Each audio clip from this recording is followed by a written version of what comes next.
Hi, I'm Purple Streak. You may or may not know me, but today I'm tackling my biggest series yet. Every Spongebob game ever. Reviewed right here. There's a couple rules like no mobile games, no flash games and no Nicktoons games, like Nicktoons Unite or Battle for Volcano Island. Although if these videos go well, then I'm not against making a bonus episode on them at the end of the series. I'm going to be tackling it in the order of the release date, so if you're all ready kids, and guys in your mid-20s, let's get into it.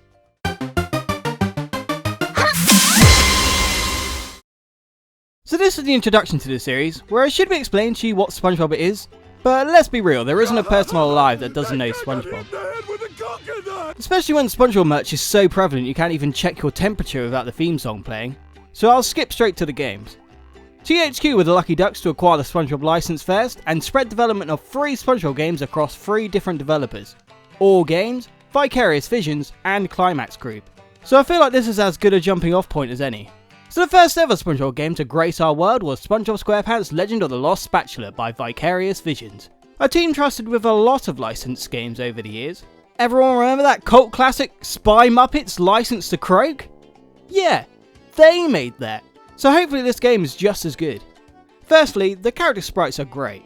They're well animated and full of life, from his little twists and jump animations somehow conveying Spongebob's character in its limited 8-bit form. He even brings it around town. There's also a charm to the cutscenes looking like a 10-year-old MS Paint drawing. Unfortunately, it does end up giving your attacks and jumps a bit of a delay. This combined with your short view distance means you have to swing your net the second you see something on screen to be able to catch it, and then jumping is slow and unsatisfying, which isn't particularly good for a platformer.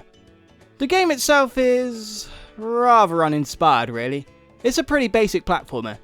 You attack in a few ways, but none of them are overly satisfying, like bubbles that make people run away for some reason, or how you defeat the bosses by feeding them patties. Granted, this definitely makes sense to SpongeBob's pacifist character, but not so much on a gameplay level. The game also makes some weird choices, such as how there's fish in the hub world that don't attack you, but others that do. So you'll be walking along then take damage from something you didn't even realise was an enemy. He also ripped my clothes off. First the pickles, now this? Let's cancel this guy already. And hey, if you wanted an 8-bit naked SpongeBob picture for your wall, this game's got you covered. What? Also, the story is nearly non-existent. SpongeBob finds a statue and tells Mr. Krabs, who somehow knows exactly which statue he's talking about despite SpongeBob only saying it's a statue, and explains the story of the Lost Spatula. So you then search for 4 oven knobs hidden in treasure chests to open up the statue's oven. SpongeBob then crawls into the oven, something that guy from Saw 2 would probably advise against, and falls through to rock bottom. You then get to defeat the Flying Dutchman by feeding him burgers in what is one of the most anticlimactic final bosses ever. Literally, all the other bosses were harder than this. If the controls were more fluid and the bosses more interesting, this could have been a fun little 2D platformer, but as it stands it's just a bit boring. So let's move on to the next game. The second ever Spongebob game, Operation Krabby Patty, is a point-and-click minigame collection created by All Games, the team in charge of bringing a version of the console games to PC. Their games are always wildly different to their console counterparts, and so were the GBA and DS versions, so expect separate reviews for Atlantis Squarepantis, Atlantis Squarepantis, and Atlantis Squarepantis when the time comes. Hell, it gets even more complicated for Creature from the Krusty Krab, because there's the console version, GBA version, a completely different to the GBA DS version, and a PC version. It's not even that good, why do they make 4 different versions of it? Anyway, back to the topic, full props to them for using that Jellyfish Jam rave music as the title screen music. I'm ready. And I don't know about you guys, but this has me absolutely hyped. Are you insane? Are you insane?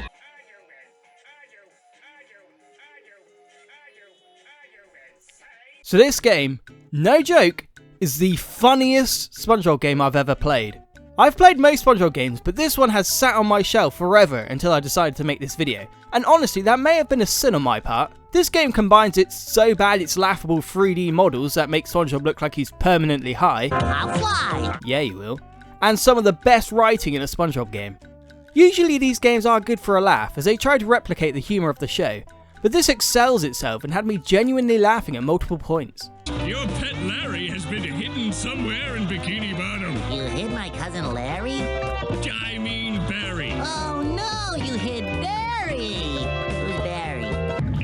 What is your name again? I almost feel bad that these nuggets of comedy gold are lost to the confines of a game that never enters the public consciousness anymore. The only consolation is that this game sold surprisingly well, so whilst it doesn't get talked about much anymore, surely some people out there remember it. As for the gameplay, it's alright. It's a collection of point and click mini games with a partial plot of Plankton trying to steal the Krabby Patty formula. You've got one where you control imitation crabs and chase sea ants to collect Krabby Patty ingredients, one where you control SpongeBob getting his boating license by driving along the course and hitting various checkpoints, and fighting off pirates stealing Mr. Krabs' treasure. It's all freaking weird. If there's one thing I want you leaving this video knowing, is that this is the weirdest, funniest SpongeBob game out there. What? Huh? Hey, Squidward, why do you sound like Patrick? Because it's really me. Huh?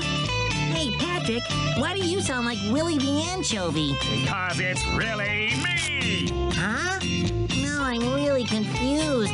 You look like Willy, but sound like Squidward.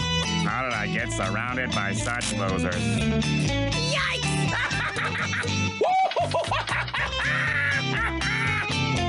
SpongeBob, if you could only see your face, you'd know how stupid you look. Whatever. No! No! There's even a different storyline depending on whether you get up on the wrong side or right side of the bed. If you get up on the right side, SpongeBob sees imitation crabs attempting to steal the Krabby Patties, so he goes to tell Mr. Krabs whilst getting sidetracked along the way. And on the wrong side, Gary gets kidnapped and Plankton commands SpongeBob to do various tasks for him to get him back. Unfortunately, they both use the same minigames, although in some cases with different playable characters. Some of them work well together, with alternative scenarios as to why they're doing the same task as the previous story.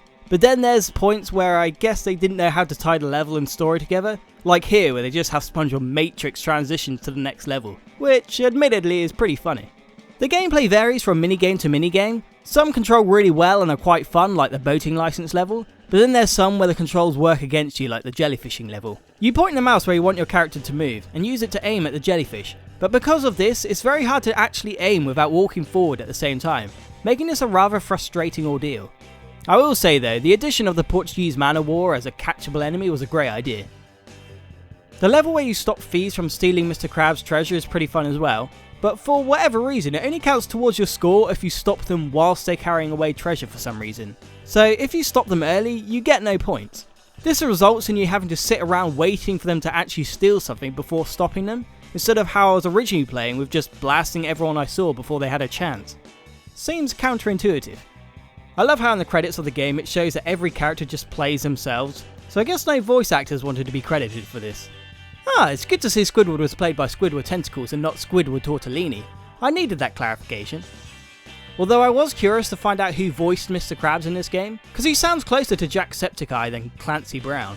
Hello, me boy. Hello, me boy. Hello, me boy. It's a short but weird game, so if you want to kill an hour and a half with a weird, funny SpongeBob game, then I'd definitely pick this up on eBay for the couple pennies it's listed for.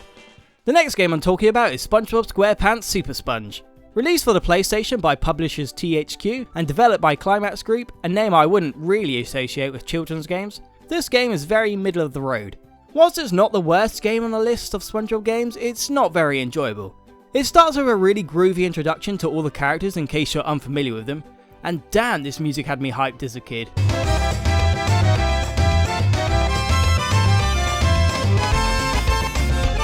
Unfortunately, this game didn't live up to the intro.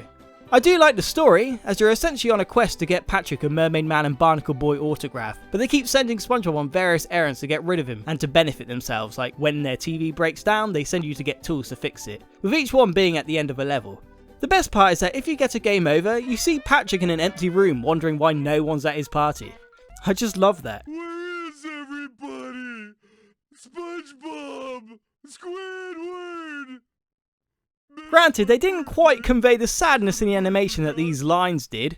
Nobody loves me anymore. He's been abandoned by his loved ones, but no one can wipe that smile off his face. SpongeBob controls fine for the most part, and his animations look alright, but when you add any of his weapons or power-ups to the mix, however, the story changes. The Reef Blower, for example, is a good idea for an item. Considering its key appearance in episodes such as Reef Blower or Squidville, it's a recognisable item from the series, but it freaking sucks. Thank you. You've been a wonderful audience, and good night.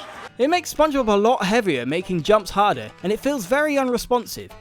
You use it to pick up shells and fire them at enemies, but it's so slow, and I found myself taking multiple tries to pick anything up. A power up or item should make you feel stronger, not weaker, and I found myself actively avoiding it where I could. And you catch jellyfish and launch them at enemies, which seems a bit cruel and out of character for Sponge.